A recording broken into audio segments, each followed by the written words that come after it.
நானும் மாடெல்லாம் மேய்க்கிறேங்க பாருங்களேன்.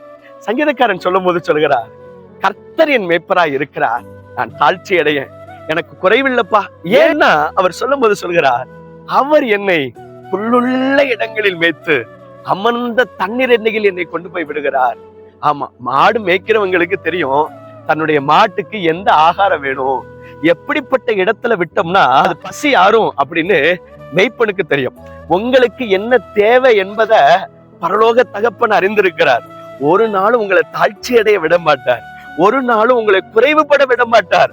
உங்களுக்கு நிறைவான ஆகாரம், நிறைவா உங்களுடைய தேவைகளை சந்திச்சு உங்களை திருப்தியாக்குகிற ஆண்டவர் உங்க கூட இருக்கிறார். நம்ம செய்ய வேண்டியதெல்லாம் ஒண்ணுதான், ஏசப்பா நீங்க எனக்கு மேய்ப்பரா இருக்கும்போது எனக்கு குறைவில்லப்பா அப்படின்னு சொல்லி ஒவ்வொரு நாளும் அந்த மேய்ப்பருக்கு கீழே அவரோட கூட நடக்கும் போது நம்மளை தாழ்ச்சி அடையாமல், நம்ம பட்டினியா இருக்காம நம்மளை குறைவில்லாம கத்த நடத்துவார். ஏன்னா அவர் குறைவை நிறைவாக்குகிற தகப்பன்.